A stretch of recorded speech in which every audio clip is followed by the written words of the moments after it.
have your water, have your coffee, have your conversations, whatever you need.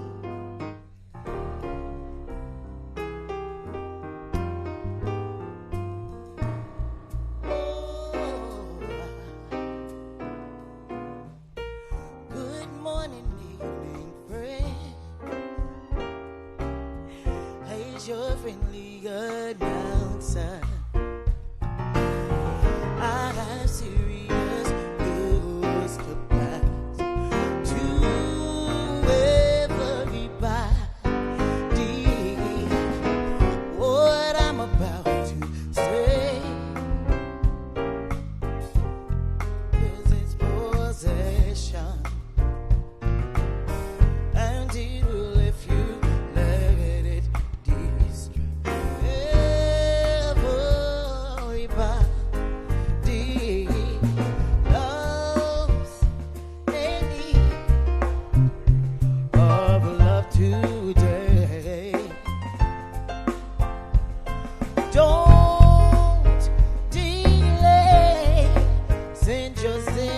Right away, it's going round, breaking many hearts.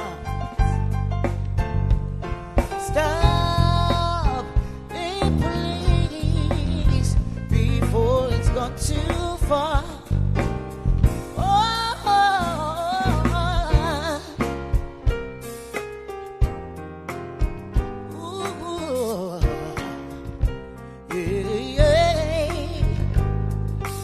Everybody, welcome to the Rainbow Push Coalition. Give yourselves a round of applause. It's Saturday morning. You can keep going, Michelle. Can y'all say good morning, you said? You inspire me, you know that. Come on, sing, you said. Listen, while we're at it, we have 2 minutes before we go live on the air. Let's turn our phones to mute or off, please. We'll be live broadcasting in about 2 minutes, so please turn your phones off. Welcome to Saturday morning at Rainbow Push Coalition. Okay, keep it up, Michelle. The force of evil plans to make you its possession. You know, this is my favorite song. And he will if you let it destroy.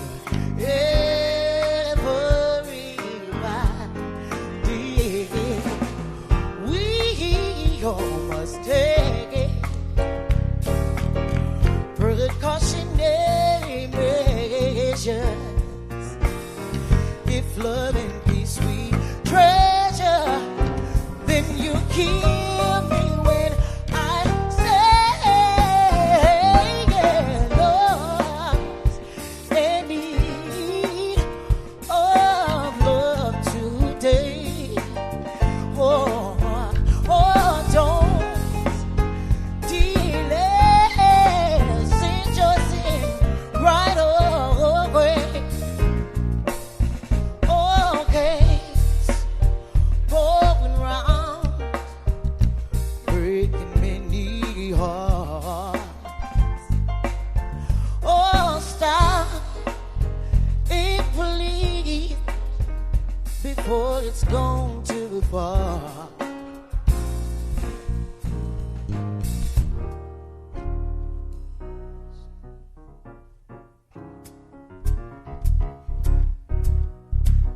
Can we get everybody to just put their hands together? Let's, yeah.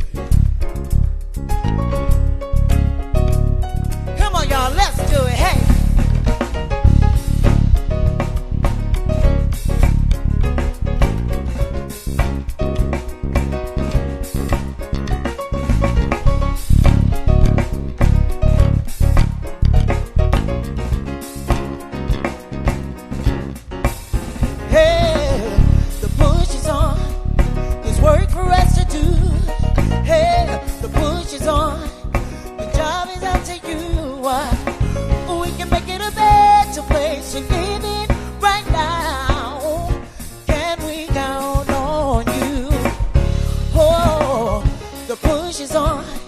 There's work for us to do.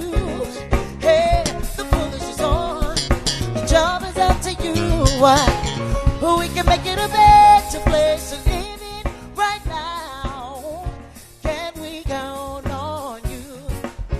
Hey, we can make it a better place. We can make it a better place if we only try. Only try. We can make it a better place. We can make it a better place.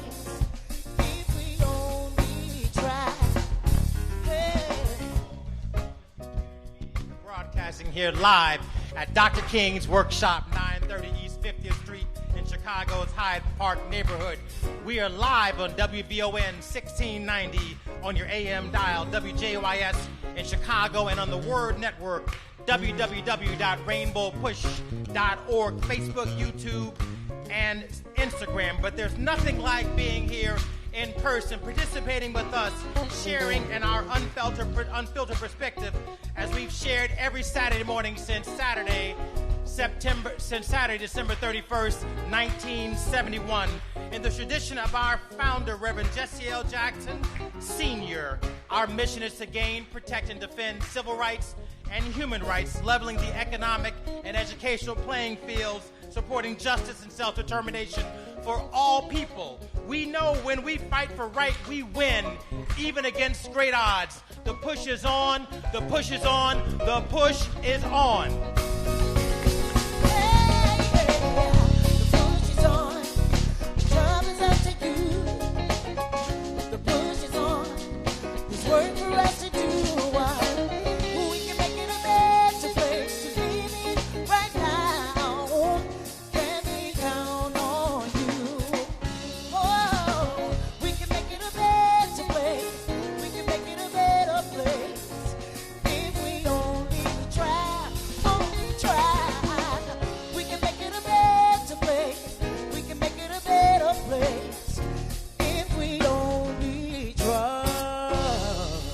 Give yourselves a round of applause. Let's give a round of applause to our music ministry.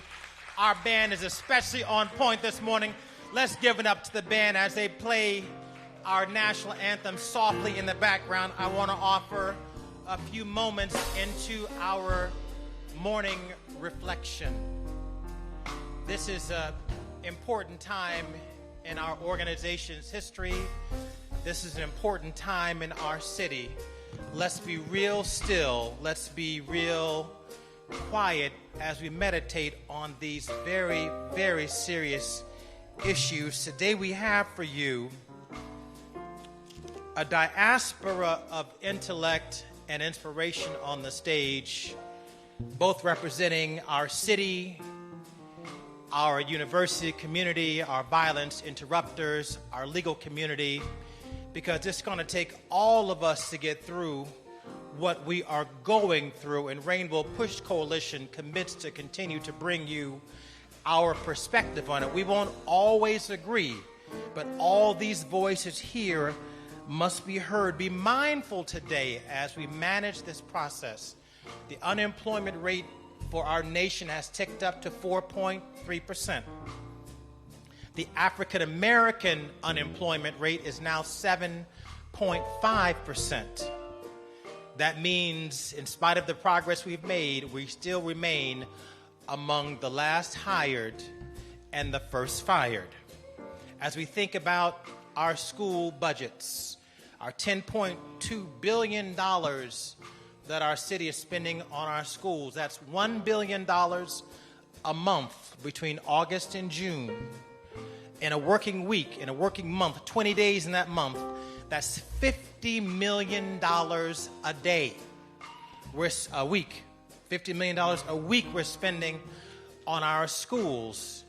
Yet we have 50% truancy rates in some of our schools, and sometimes we have 40% absenteeism from our teachers. We have to do better. All the money in the world won't improve the quality of our educational standards if we don't equally show up. These are some of the things we have going on as we face an incredible threat coming from our federal government recognizing on the one hand that military solutions will not solve our violence problem, and then being disgusted that violence takes any one of our children's life. We have to be fed up with violence on the one side, but respect that the trends we have are going in the right direction. We're never satisfied with the loss of life or unsafe communities in our neighborhoods. At the same time, the military is not the solution. So we have to balance all of that. In the meantime, I urge you to resist nonviolently, as we have been taught. That's important. We don't want to provoke law enforcement at all, because you will end up with your life lost, and that is not the point of this. The point of this is to live another day with dignity. Meditate on that with me as we begin our national anthem.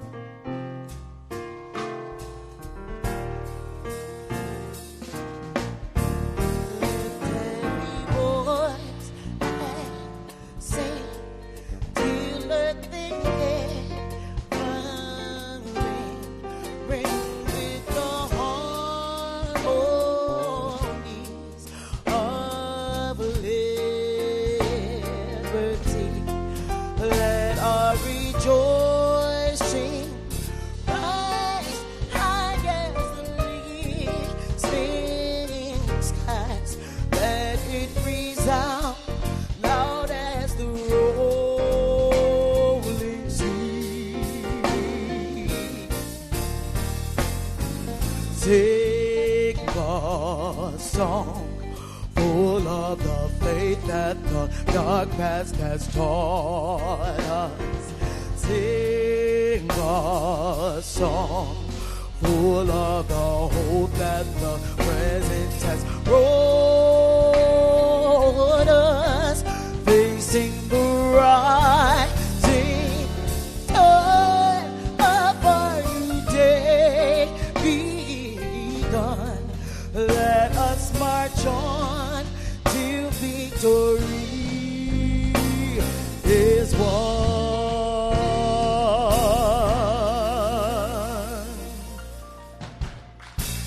Please give yourselves a round of applause for making it. Reverend Bobby Lewis is going to lead us in our announcements and our invocation today. I will just offer to you, we are the Rainbow Push Coalition. We are a coalition of diverse ideas and diverse people. But we're not special because of our races. We're special because of what we bring to the table. Sometimes when we sing what we call the Black National Anthem, I see some people who are not of African American descent, they get a little bit uncomfortable. But y'all, we're not free until all of us are free. We cannot survive as a nation divided against itself. So this is a freedom song for all of us. Slavery and Jim Crow and discrimination keeps all of us down. Some are affected in an acute way, but it affects our country in a major, major way. So please proudly sing, lift every voice and sing, just as James Weldon Johnson proudly wrote it from his Florida home. Reverend Bobby's going to lead us in invocation. Please rise as we say our prayers. Amen. Let us pray. Gracious God, in this critical hour, we call on you, the God of justice, the God of peace, the God of power.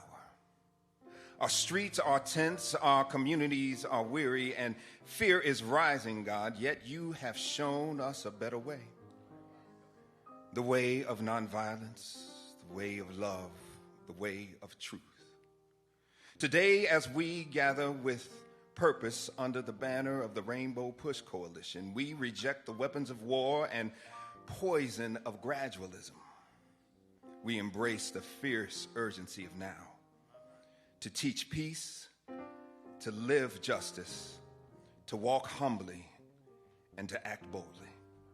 Let this moment not be a meeting, but a movement, God. Empower us to speak truth, seek change, and serve one another as builders of this beloved community. In the name of Jesus and the Prince of Peace, we pray, amen. Brothers and sisters, I have a few announcements for you. You may take your seats. Today, we have a couple of homegoing services that we want to bring to you. Cameron Barnes is the leader of our youth ministry. His grandmother has her homegoing service today. Please pray for that family and for the family of the Reverend James T. Meeks, a board member of the Rainbow Push Coalition, a dear friend of us all. His mother, Mrs. Esther Mae Meeks, her service is today as well. So keep them in your prayers. Amen?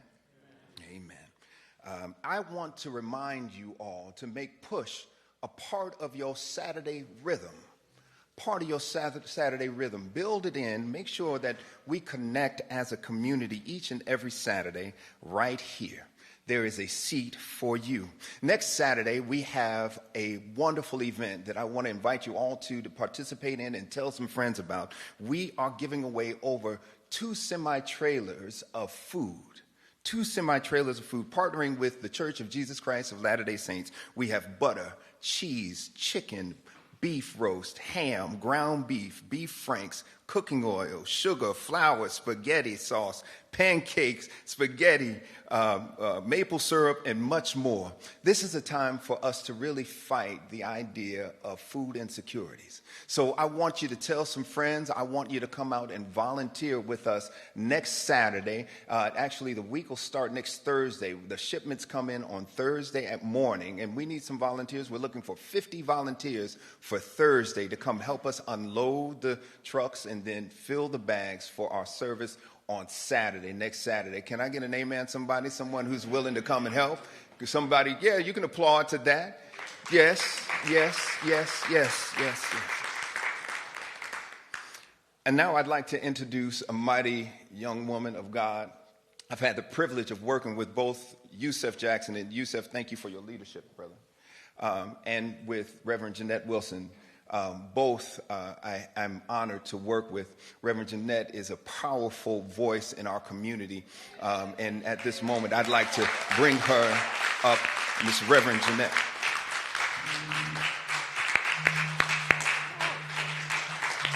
Thank you very much. We have some special guests here with us today.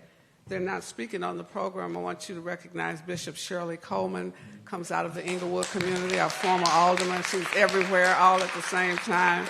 Dr. Olivier Kamazi, who is head of the Global African Chamber of Commerce, and he has brought with him Reverend Dr. Florence Morenga. And she has a powerful manufacturing company in Uganda. So she has a whole Ugandan delegation here, and she has brought this package for Mr. Yusef Jackson, so you can taste these. These are the best chips I ever had, so she told me to do a commercial. And then we have Timmy Gross, CEO of Nonviolence Chicago, is here with us, and he'll be speaking.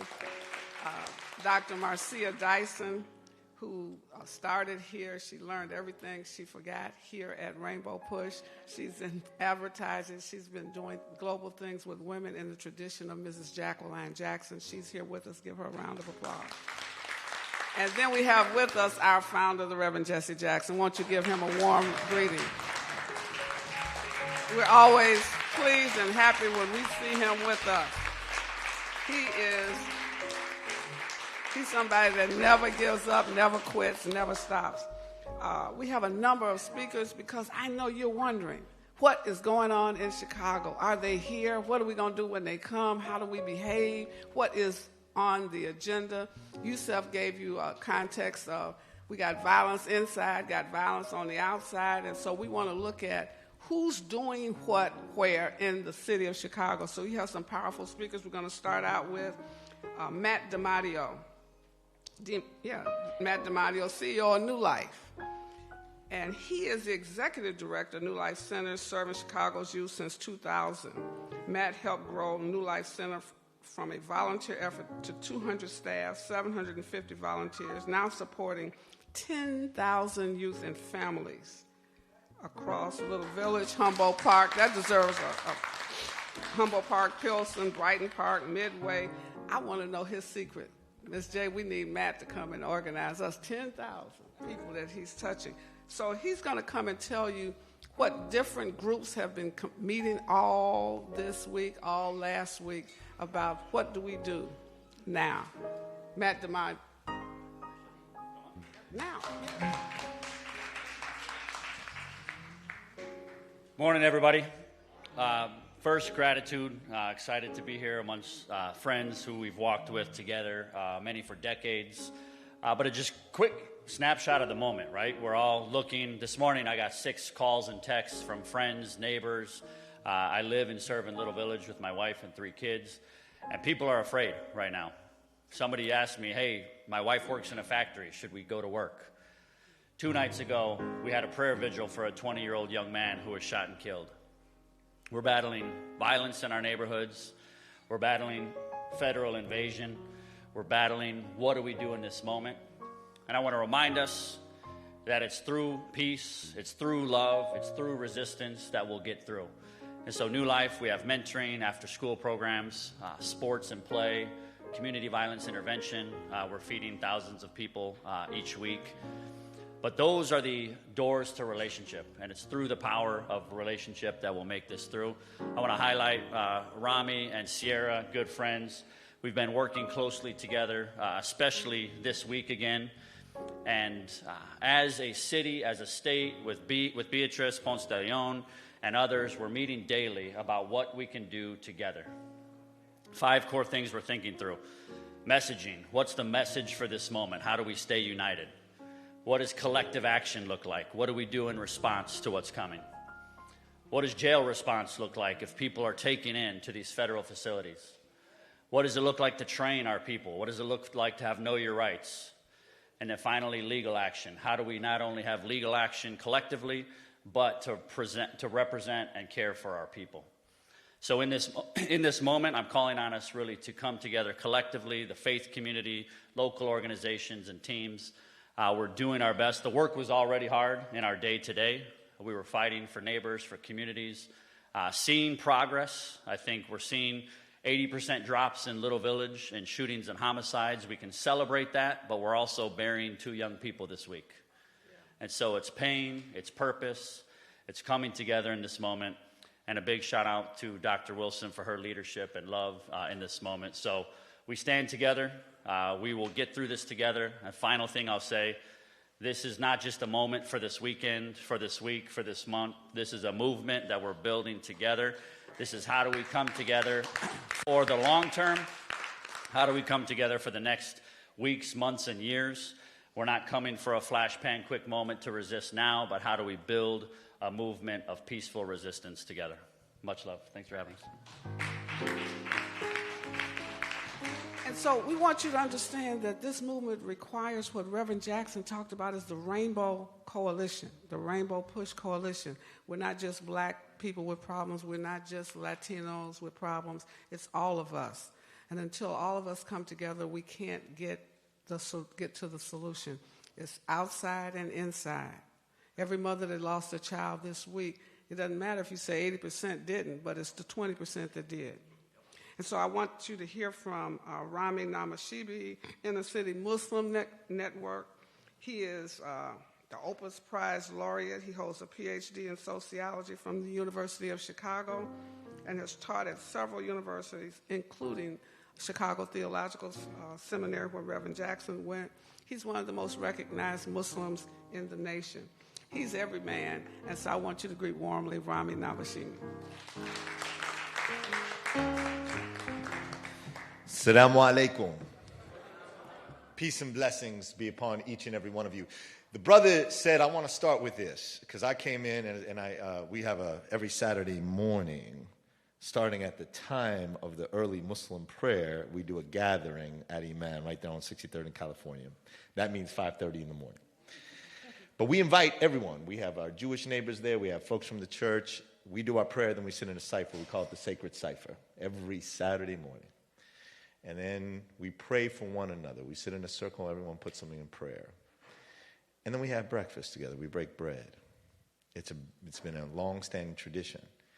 And no matter how absolutely fatigued I am come Friday night, I know I cannot do my work without that type of rootedness. Now, I want to tell you what happened to me as I was coming in. That's why I'm a little late, because I came in during the anthem. I was running. I knew I told Reverend Jeanette I want to get here. As I was running, I saw a sister from our block right there on Fairfield. She was, one of our seniors. She saw me. First thing she offered was Assalamu alaikum, the ancient greeting of peace and blessings. Now, some of you may think that's a Muslim greeting, but that's a universal prayer greeting that was offered by all the ancient prophets. It's not a yo, what's up? It's an offering of peace and blessings of God be upon you. That's what it literally means. She offered me that, and I said, sister, where are you going? She said, I'm going to church on 65th and Ashland. Reverend Coleman. This is, you all know as a reverend, I will always call this my alderwoman, because back in the day we had a lot of organizing work together right there on 53rd and Justine. Give it up for Reverend Coleman. She said she's going to church on 65th and Ashland, and I said, well, get in the car. I'm not going to let you get on a bus. And then we went, and that's partly why I'm a little bit late. But, her name was Cynthia, and she told me something that I want to start off with.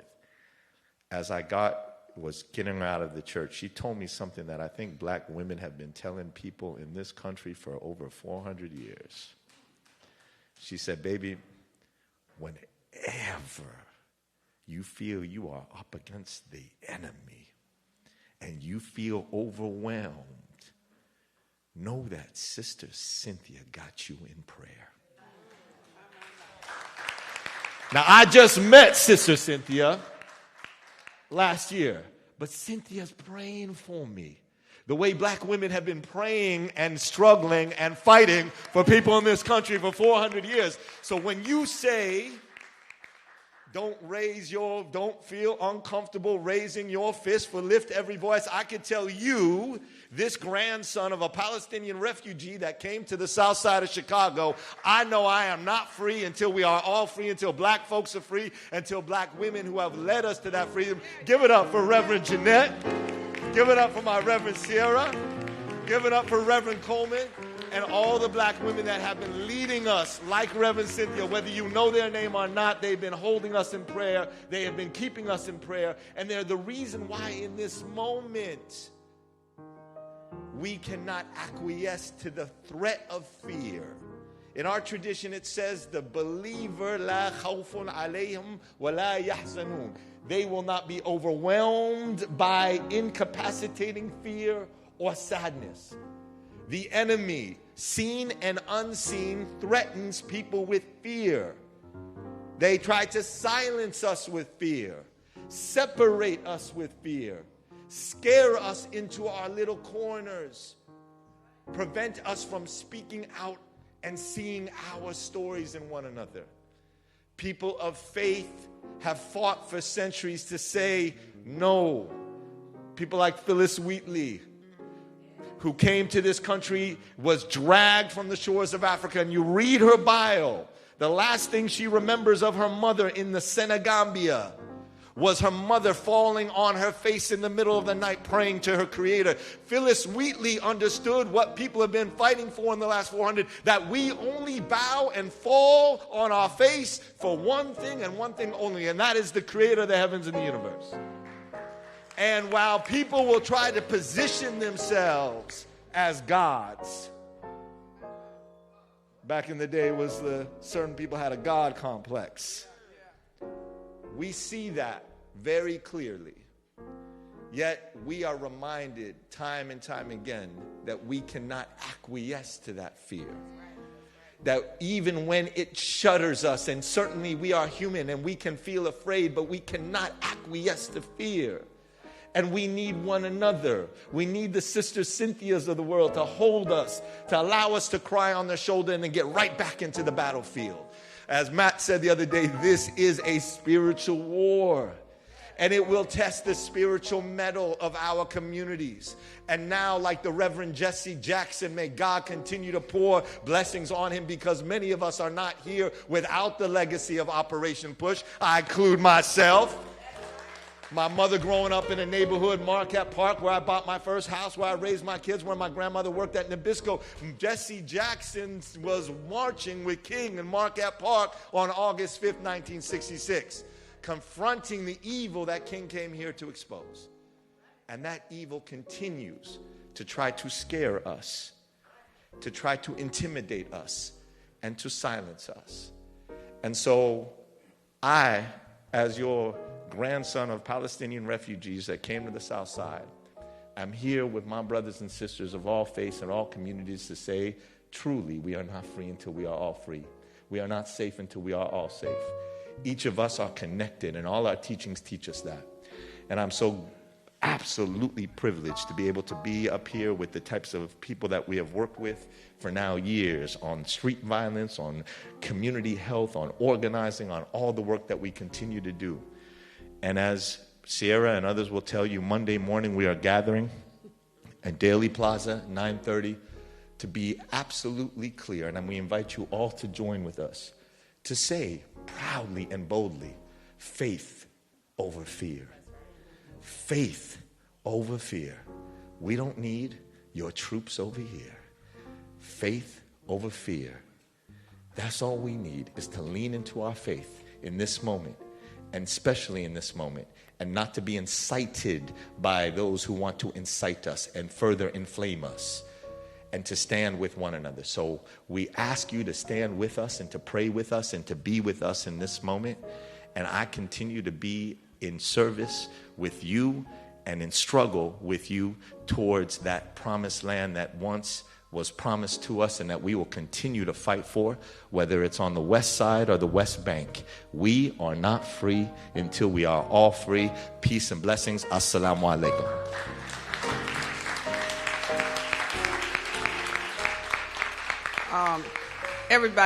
The family is coming together. And this is what our ancestors prayed, that we would stick together. These are the children of some of the people that have led us to this point. And so when you see them sitting here, this is the next generation. People saying, what is PUSH doing? We're convening the family. That's what you do in a crisis. You call the family together. Our next speaker is Kadeen Bennett, Attorney Kadeen Bennett from the American Civil Liberties Union. I know you're wondering, lawyers, what are you going to do? Well, there are two lawyers here today. I'm a lawyer, but there are two lawyers here. The president of the Cook County Bar Association is here. And Kadeen Bennett is the head of Director of Advocacy, Intergovernmental Affairs for the ACLU of Illinois. She's a leading voice in Springfield. She advances constitutional rights across party lines, technology, policing, criminal and juvenile justice. She does everything. And so I want you to greet her warmly. She shares with us what does the ACLU say about what's happening now and the intervention of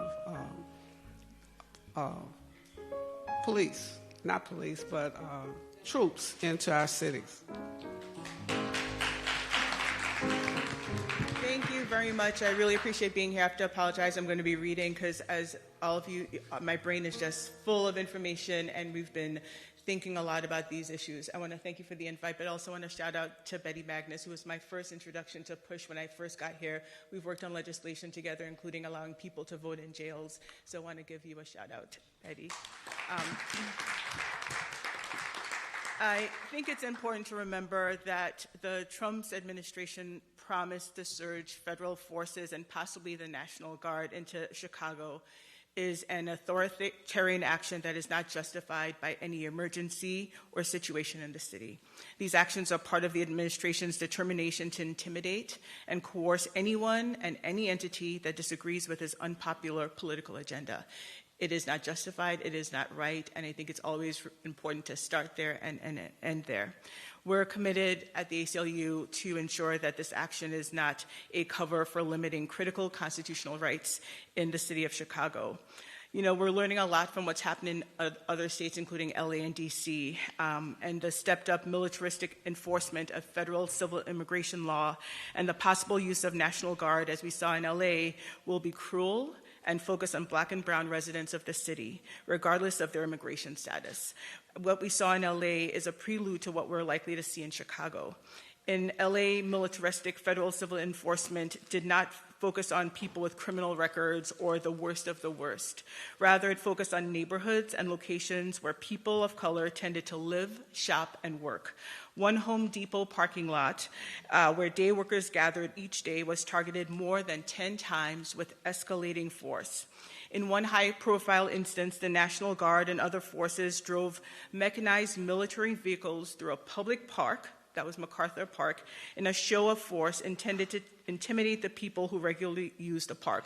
Those people were families. Those people were folks who were eating, having a barbecue. They were playing sports. And that's how the federal government showed up. We've already also heard in LA and in other places, raids targeted garment workers, street vendors, day laborers, car washes, bus stops, churches, the Chinatown district, which people didn't talk a lot about in LA. And in DC, we saw that folks who were delivering food, DoorDash, they were the ones being attacked. People who were driving Lyfts and Ubers, they were the ones being attacked, often detained without any cause at all. Federal forces and the National Guard sent into LA attacked community members who were blocked from protesting the brutality of the federal immigration enforcement in the city. Media members were prohibited from reporting on the actions, and that included escalating brutality of federal forces and the National Guard. Our affiliate in Southern California filed a lawsuit on behalf of protesters, legal observers, and journalists challenging the tactics of federal officials to limit these groups from exercising their First Amendment rights. A federal court has found that members of the National Guard violated federal law by engaging in routine police functions, not simply enforcing the law. As I said before, residents in Chicago, no matter their immigration status, are under attack. And it's important to know that folks here have rights even in the face of the surge of federal forces and possibly the National Guard. You have the right to peacefully protest and speak out against government policies, including militaristic enforcement of federal civil immigration laws. Also want us to know and be aware, and folks in this room, you likely know, of the pretense, one of the pretenses for calling for the National Guard in LA was interference with federal functions. So that means damaging federal buildings, impeding federal officials. So be aware of that pretense as we're doing the organizing, the action that we're doing. They're looking for any reason to call in the National Guard. You have the right to refuse to consent to a search of yourself, your car, your home, without a judicial warrant. You need to clearly say, I do not consent to a search, but don't obstruct an officer who continues the search anyway. But just important to say that I do not consent out loud, say it multiple times if needed. If you're being questioned, ask if you're free to leave. If you're free to leave, do so calmly. If you're not under arrest, you have a right to a lawyer. If you're arrested, ask for one immediately and do not answer questions until you speak to that lawyer. And I know that a lot of organizations, including ICER, the National Lawyers Guild, there are resources available if folks need this kind of legal connections to legal folks and legal help. Happy to share it with the Reverend after I leave. You have the right to record a federal officer in public, including when they're engaged in immigration enforcement. It's important to record from a safe distance that doesn't obstruct the activity. And those recordings, as we've seen, have been really helpful. We've talked, I do work around policing generally and traffic and pedestrian stops. We know when we've been stopped. We know when we've been stopped unconstitutionally for no reason at all. But something about seeing the video can sometimes help people understand just what's happening. So that recording is really critical. Keep your hands where officers can see them. Don't lie about an immigration status. And it's important to note that, as described above and as we've seen in Los Angeles, federal officials do not always respect basic rights. You can follow the law, exercise your rights appropriately and lawfully, and yet these forces may not respect your rights. Please, and for that reason, your safety is really important. So as you're going into these activities, being aware that there are rights, they may not follow them, but it's always important to exercise your rights and to say the things, I do not consent, I want to talk to a lawyer, because if we give it up, then those rights can be lost to us. And not lost because they don't exist, but because if we don't say it, then if we're challenging them in court, they can say, oh, well, they didn't say no to that consent, so it's really important to exercise those. It's also really important to document when something happened. So let's say you had an interaction that was problematic. As soon as you're safely able to, write stuff down. What happened, as much detail as you can remember, where it happened, who was there, because as we're thinking about litigation, those are things that can be really important. We are prepared to challenge actions by federal forces or the National Guard that violates constitutional rights and the law. We will challenge any effort to limit free expression and freedom of the press, and we're looking to be for people we're looking to make sure people aren't targeted based on protected speech. We will challenge basing federal civil immigration enforcement on the basis of racial profiling, like the color of one's skin, the language one speaks, or where one works. And we will challenge excessive use of force by federal officials or the National Guard. I really appreciate folks being here, happy to help in any way, and really, this has been a long week, I can imagine, for all of us. And to your point, what you were saying of the night before last night, I was like, I have to wake up early in the morning, I'm coming from, and I got here, and I cannot tell you the energy that I got today will keep me going for a while, so thank you. Thank you. So ACLU will not represent you on the street. You cannot litigate on the street. You start fighting with the troops or the police, you have a problem. That's why she said document. I have another attorney here, Attorney Antonio Lee from the Cook County Bar Association. He's going to come quickly and do the Know Your Rights. They have a pamphlet that we're going to pass out to you today, so you'll know what your rights are. But remember, you can't enforce them on the street. Say, I can't enforce them on the street. Thank you so much, and I'll be brief. How you doing? My name is Antonio Lee. I am the president of the Cook County Bar Association, and we recently released a Know Your Rights pamphlet while protesting. So it talks about where you can protest, when you need a permit, as well as how to exercise your First Amendment rights. Specifically, I just want to piggyback off of my colleague to talk about that there are particular parameters in place as to when you can record. And so when you are recording those interactions, you can exercise your rights, but you have to make sure that it doesn't interfere with certain agents or their duties. And so you have to be cognizant of that. You can exercise your rights, but know the parameters. I also want to quickly talk about one of the critical things that are listed in this documentation is how to report. How to report an officer, how to report misconduct, where to do it. And so we list that information in the pamphlet, as well as resources about how to protect yourself, and if you need legal representation, we provide that in there. Cook County Bar Association has a lawyer referral program, and there are multiple phone numbers that you can call if you need assistance. So thank you so much. I appreciate the opportunity, and make sure that you prioritize your safety when you're out there protesting, and make sure that you follow the law and exercise your First Amendment rights as well. Thank you. So we have lawyers here, we have activists here, and then we have those who have been on the street. We call them violence interrupters. This young man was introduced to this violence interrupter concept by Dr. Gary Slutkin, who was an immunologist, who said that you interrupt disease by placing certain blockers and certain things within the body to intervene. And so this is an intervener. T.O. Hardeman, he's been intervening in all of our lives for a long time, trying to keep us safe, trying to keep the streets clear. Why don't you welcome him? And he's also an adjunct professor at North Park University. Yeah, man. I appreciate you, man. Okay, it's an honor to be here, and I'll make it brief. It's a lot of power in prayer. I just want to say that. It's an honor to be here with Jesse Jackson Sr. and everything he's did with Operation Push. So, I get right down to the point. I'm the creator of the Violence Interrupters. I own the patent on it. You may see violence interrupters in the news all the time, but they're not my violence interrupters. God is my violence interrupter, okay? I just want to make that clear. But there's a lot of groups that are doing good work. It's not just violence interrupters. A lot of groups out here taking care of the business in Chicago. Homicides are down right now about 17% in the city, but some of the communities in which we oversee, the homicide rate per 100,000 is staggering. The numbers are off the charts. The national rate's around 6 people per 100,000, but in some of our communities, it's off the charts, okay? Now, when it comes down to the military, what some people may not understand is that me being an African-American man, when you think about the military, I started thinking about the psychological chains of slavery, you know. I'm just being honest with you. Brother Dr. Naeem Akbar wrote that book from FAMU University. See, there's still some psychology that goes along with that.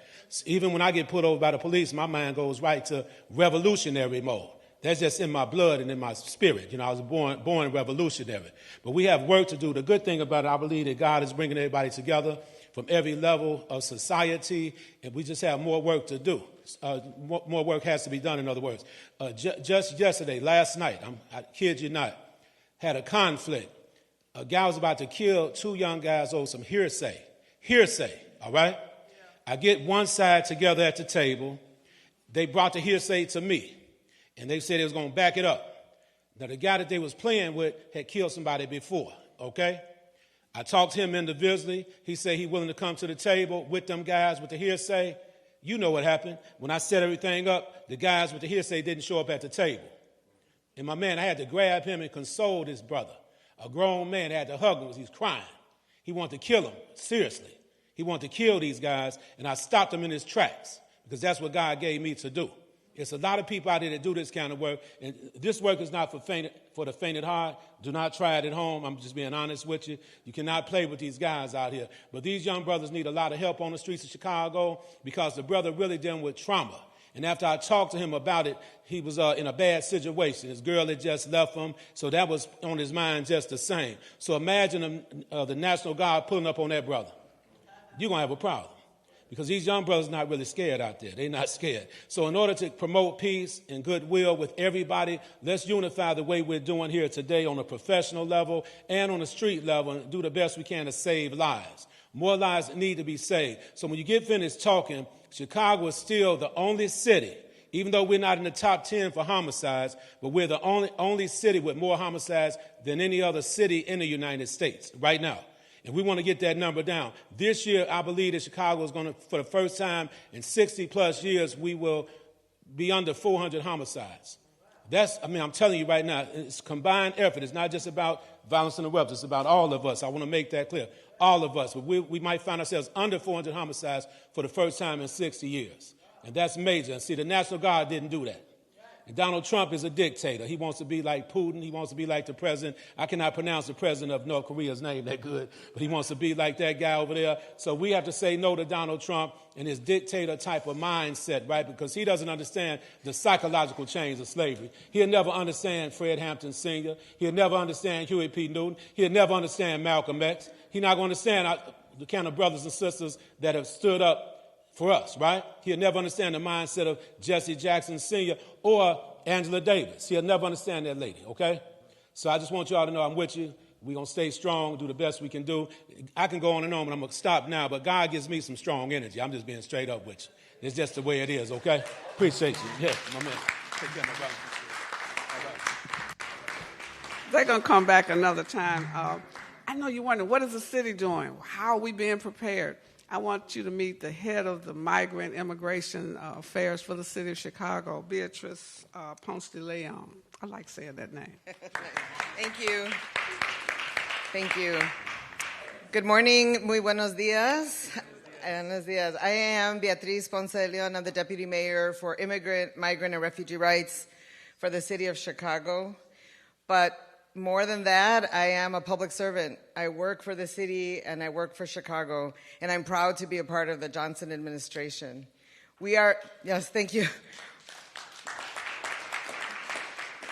I say that because we are fighting in every way that we can against the attacks that our president and our federal government are making, not only on immigrants, but on black and brown communities and on working people across the country. They've now targeted Chicago. It's become clear that they want to militarize immigration enforcement, and they want to come here. And it won't just be immigrants, as we've heard today. It really is an attack on people who are unhoused, on people who are brown and black and working. And the city is ready.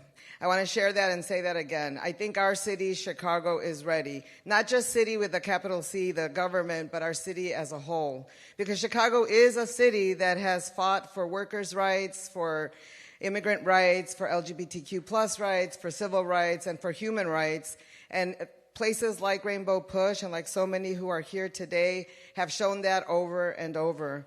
And just in the last couple weeks, as people kept hearing the news of this militarization, we came together in so many different ways, both as government, as organizers, as faith communities.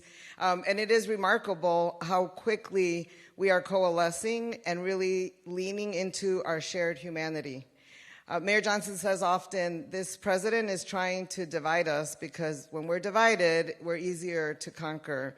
And we will not be divided. We are working every day to make sure that our communities are working and collaborating together.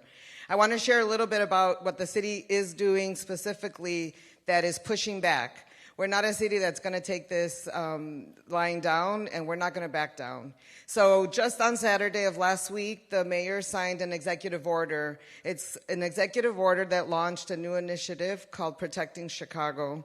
It did a few things. It said no to militarization. We do not need the National Guard in Chicago, and we do not need additional troops who come here masked and camouflaged to kidnap people off the streets in the name of immigration enforcement. We don't need those troops to ask people on the train to show an ID to prove their citizenship. People have been detained and held for days until they verify that they are actually U.S.-born citizens. And guess who those people are? They are black and brown. So we do not need that in Chicago. We do not want that. The executive order also says that we will continue to uphold our welcoming city ordinance. This is an ordinance that says that Chicago police will not be an extension of federal agents. They will not cooperate with immigration enforcement. They also cannot interfere, and people have asked them to interfere, but they can't. But they will not cooperate with immigration enforcement. Our local police have much to do here in Chicago. We don't need them to be doing federal work. If there is a military presence in the city, police will wear their blue uniforms. They will be clearly identified, and they will never be masked or disguised in the way that federal agents are. In addition, the executive order calls for our Department of Law to use all its tools and resources to fight back.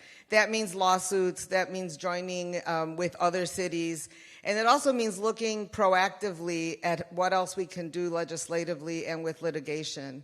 And we will begin to use FOIA to require that the Department of Homeland Security tells us who is being detained, why are they being detained, were their federal warrants used. They are not bringing federal warrants, signed federal judicial warrants when they are racial profiling people and snatching them up. So we will now be using the FOIA process to get that information. There is currently no consistent or accurate or reliable information coming from the federal government about that situation.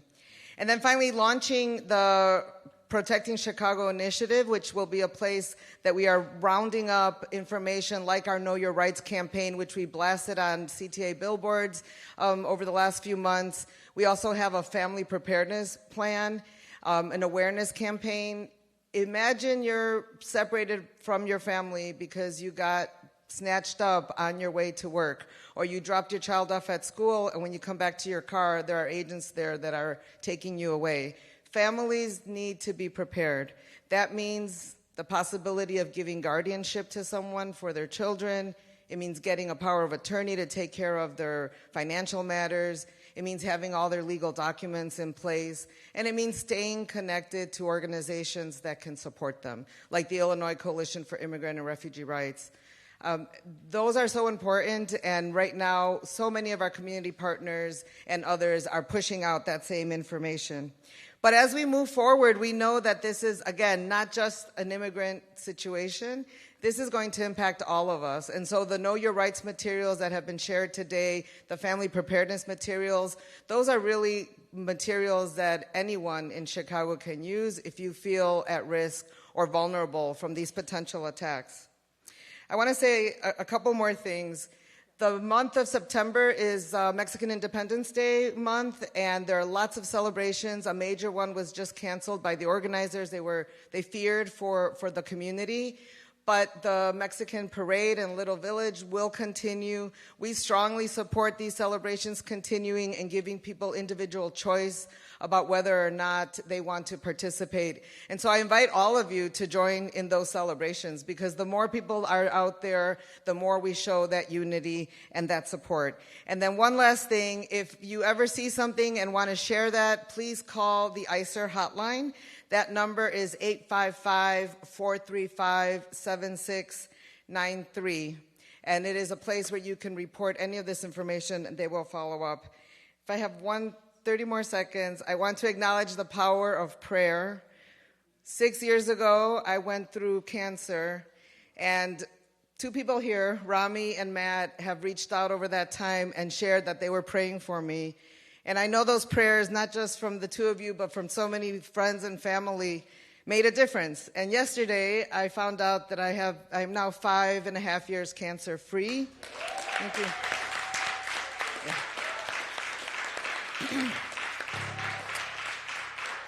While going through cancer is nothing I would ever recommend, it put me on a path to be in this role today and to be in this space today. And so I'm grateful for that, and I stand in unity with you. Thank you. And now, I know this seems like a lot of information, but it's a lot happening, and wanted to share everything that we could with you today, and we'll be doing this on a regular basis. We have Reverend Sierra Bates Chamberlain. She's a social worker. She's a preacher. She's head of Live Free Illinois. She's going to talk about the coalition and what this moment means for us as we think about the fierce urgency of now. But I don't want you to forget one thing. I need you all to give today. The movement is a very fragile thing, and I need you to give as if you are investing in your very future, because you are. We don't charge you for what we do. We're just asking you to support what we do. We convene people. We've been marching. We've been protesting. We've been resisting. We have a class starting on nonviolent direct action with Sherry Bevel and our brother at the end. He's going to be able to share some stuff when we go off the air. Tenny Gross is going to share with us how nonviolent direct action helped him after he lost family members to a dictator. And so we're going to be talking about all of that, and we want you to be here. We have pamphlets for you. We have to copy them.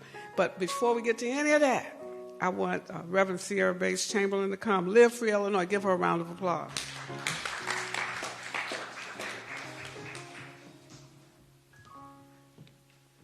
Good morning, everyone. Giving honor to God, giving honor to the Reverend Jesse Jackson Sr. Come on, clap your hands. Giving honor to Yusuf Jackson, giving honor to Reverend Jeanette Jackson and everybody else in their respective place. I'm sorry, Wilson, Reverend Jeanette Wilson. I was flowing. I'll go ahead and jump into it as I am honored to be asked to speak to the fierce urgency of now. And again, I organize with Live Free Illinois, where we organize over 120 congregations across the state to address issues at the intersection of gun violence and incarceration. And I just want to remind us quickly that this is just not about troops right now, because a couple of weeks ago it was about the big bad bill. A few weeks before that, it was another terrible policy. This is the continuation of this administration pushing for an authoritarian agenda. Rainbow Push family, this moment we are in, it is not just about troops and tanks rolling through our streets. This is about something much bigger. Again, this is about furthering the Project 2025 agenda, an agenda that is godless, heartless, and fascist. An agenda meant to strip our people of dignity, erase our freedoms, and silence our voices. America is in crisis and is hitting our families and communities the hardest. This administration continues to threaten our voting rights. This administration has passed legislation, slashed over $1 trillion from Medicaid and Medicare, threatening to leave millions without health care, while cuts to SNAP and other social safety networks push families further into hunger and poverty. Violence reduction programs that have kept our neighborhoods safe are being defunded, with over $169 million in community-based grants eliminated.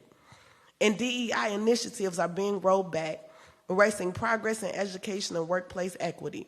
On top of that, federal agents are being deployed into our cities, not to protect communities, but to intimidate, disrupt, and sow fear, turning our streets into zones of enforcement rather than safety. Families are being torn apart, children are going without care, and communities are under attack. And make no mistake, this is not politics as usual. This is a moral and spiritual crisis, and the urgency is now. And I need you to hear me. This is not politics as usual. This is spiritual warfare. When Dr. King stood on the steps of the Lincoln Memorial in 1963 and spoke of the fierce urgency of now, he wasn't reciting poetry. He was issuing a warning. Our people were being beaten, our children were being fire hosed, our churches were being bombed, and America was saying, wait. America was saying, be patient. And King declared with thunder, we are confronted with the fierce urgency of now. And beloved, that was his moment. This is ours. Because once again, they are telling us to wait. Once again, they are telling us to trust the system. Once again, they are telling us to be quiet and let things play out. But we don't have the luxury of waiting because our people are dying and our democracy is being attacked before our eyes. Rainbow Push, the urgency is now. Please remember, when God is on the move, Judas is always lurking. Judas wanted riches and glory at the expense of people, and that spirit is alive today. It's alive in pastors who cozy up to Pharaoh. It's alive in politicians who sell out their community to crumbs.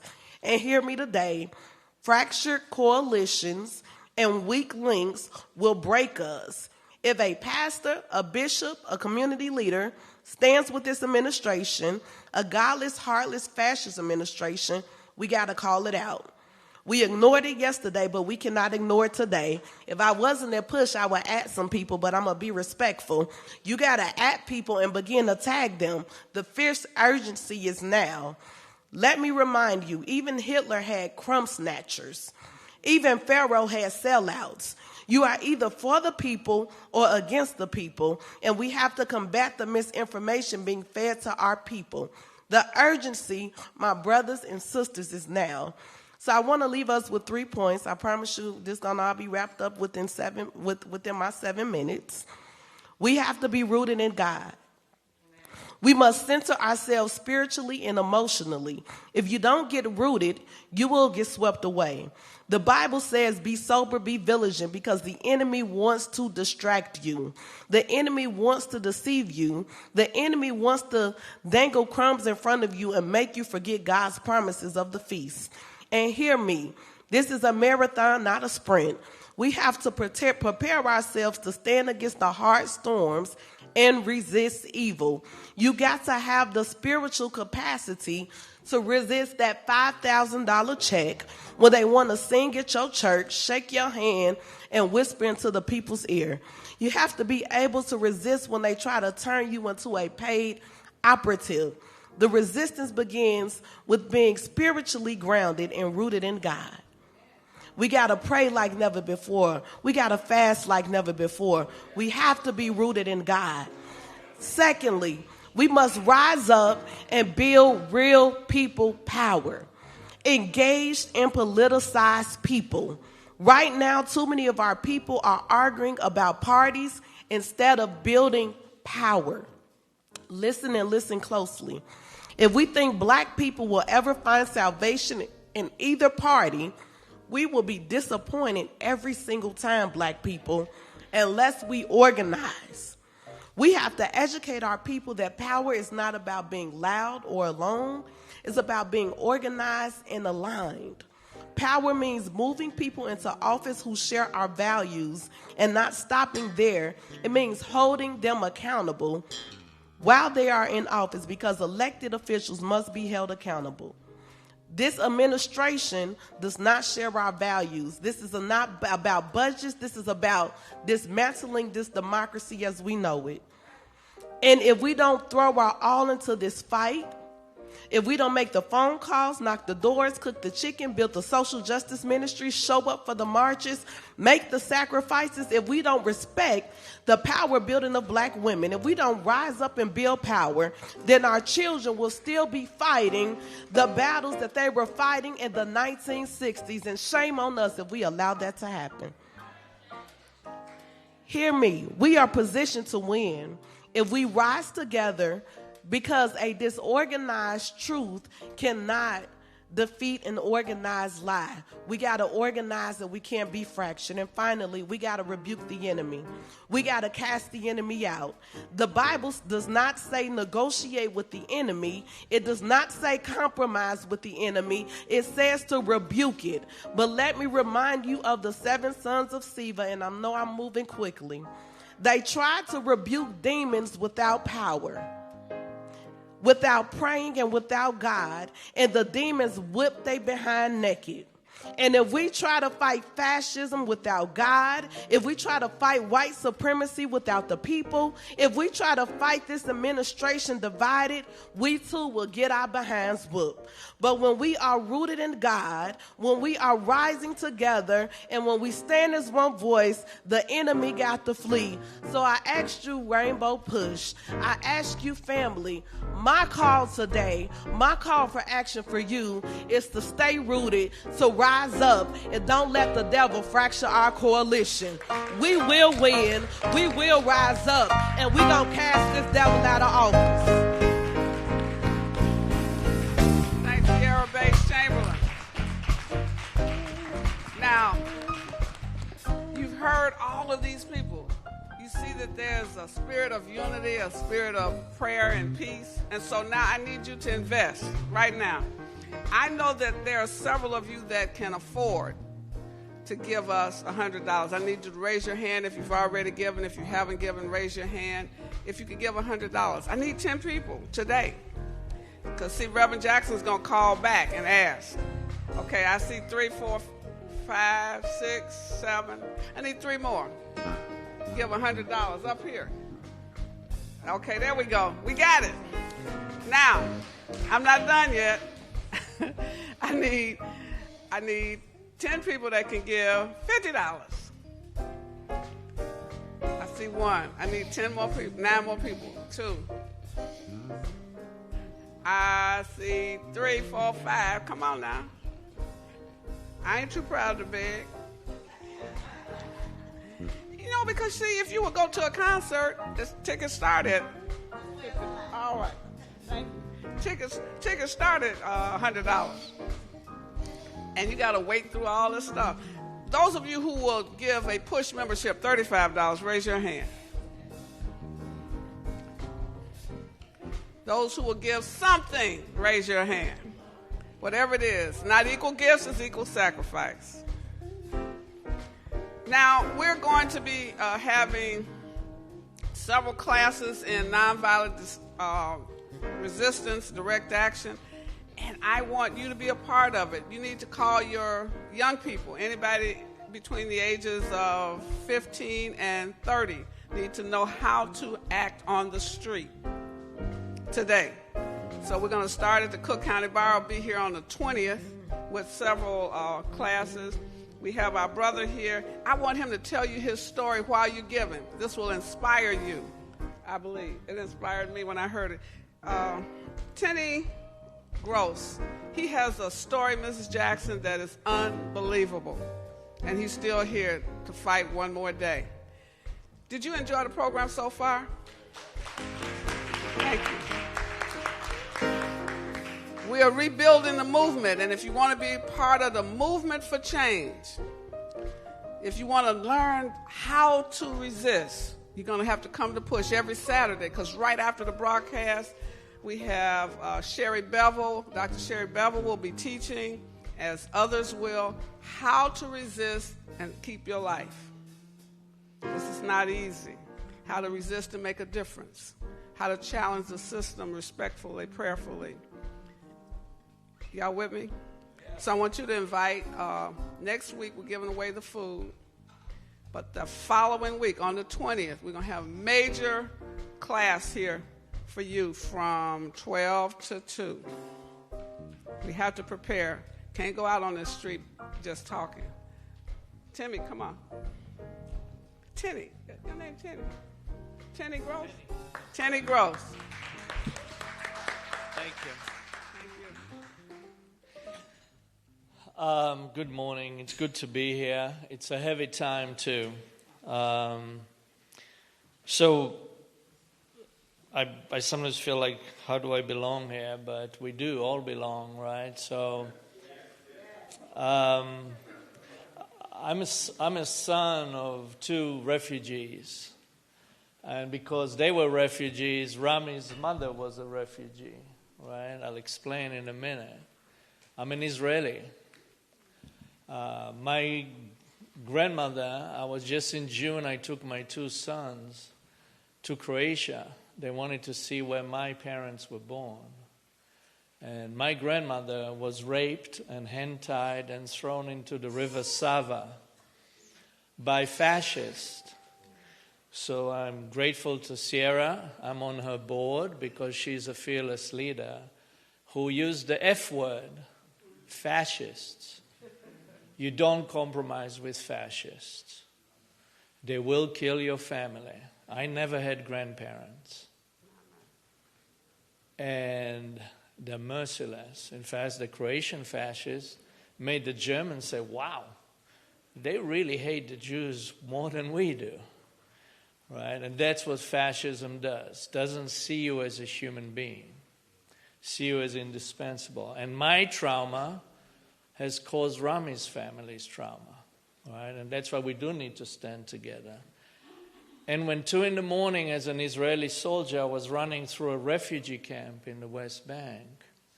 My mother was a Christian from Serbia. Voice was in my head. As I was running through rooms, mud rooms, there was no floor because the Palestinians were relocated. There were refugees that were pushed. My mother's voice in my head said, Tenny, don't treat them like the Nazis treated us. That's why you cannot lose your humanity. We don't choose. I didn't choose where I was born. Rami didn't choose where he was born. Here, people didn't choose if they're black or brown or white. But solidarity is a choice. Not losing your humanity is a choice.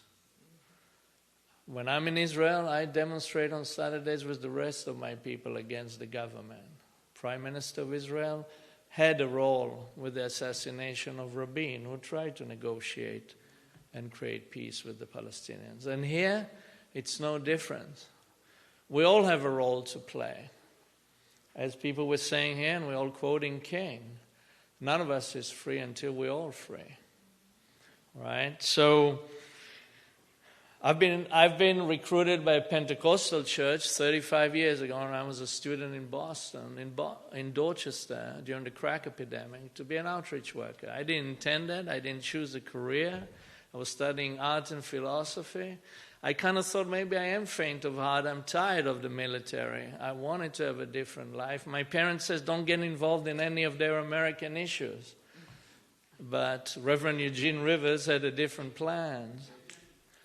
And he got me into working with the young people who were caught in the cycle of violence. And some people call it the Boston miracle. It still is the safest city.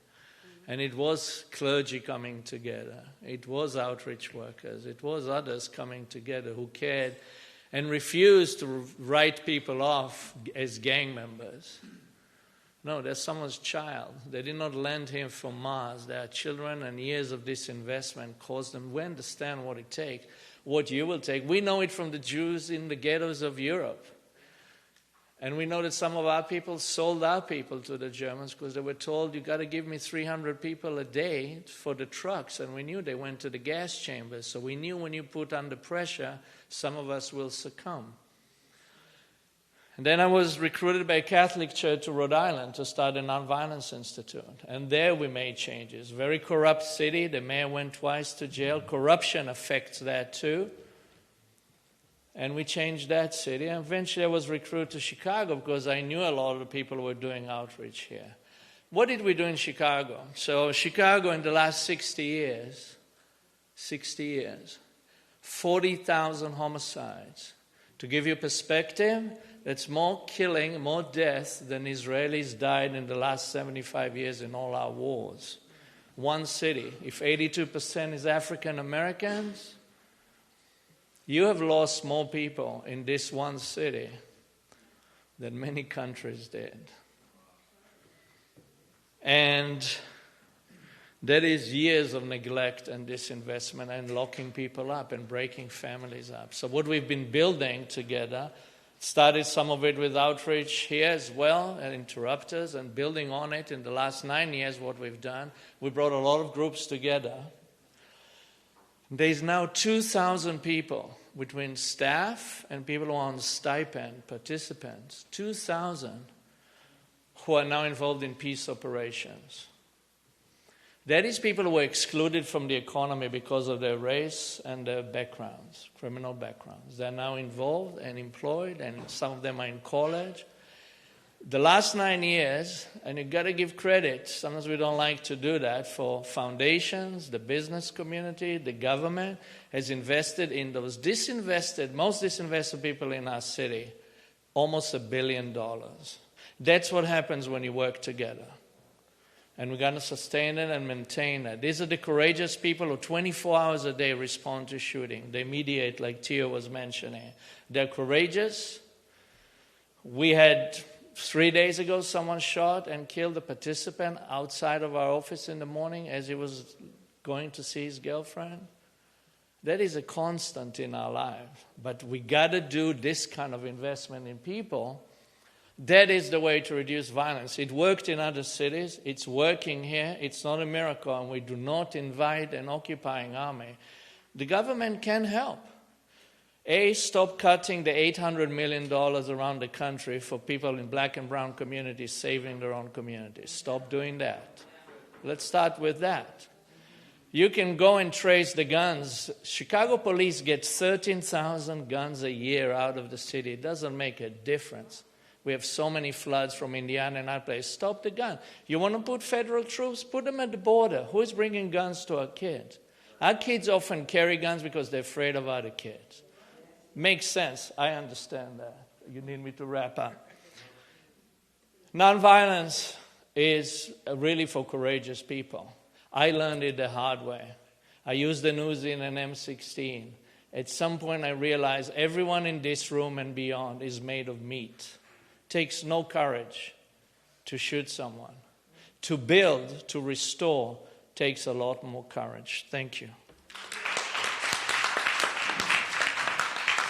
So you're going to hear more from each one of these people, not today, because we got to end. But each one of them is a keynote, and what we wanted to do is just share the family coming together.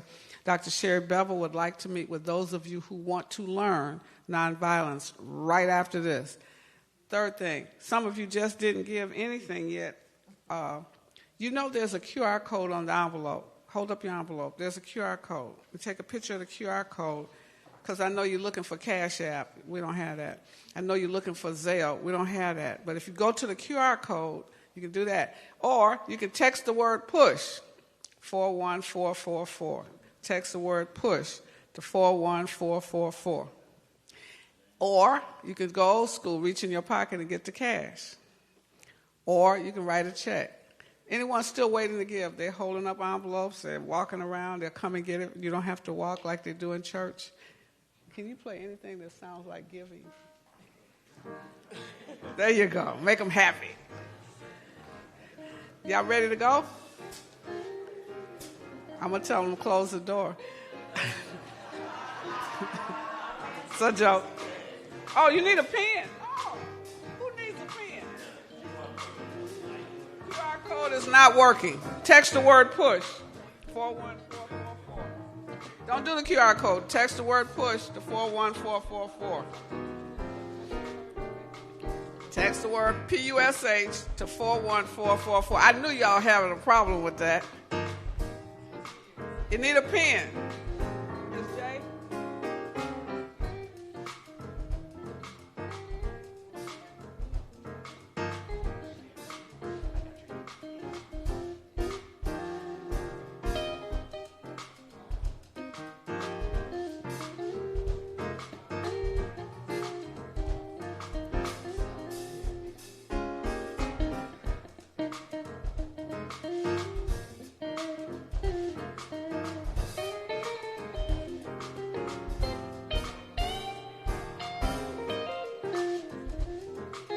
Did everybody have a chance to give? I want you to know, Dr. Sherry Bevel, come here. Dr. Bevel. Charlene Bevel, Dr. Charlene Bevel. Now, she's not some ordinary person either. Her mother was the author of, one of the authors of the Montgomery bus boycott. That lady right here, Dr. Nashville. Dr. Sherry Bevel is the daughter of James Bevel. Selma, Reverend James Bevel. Missy, I told you to come. We do this all the time.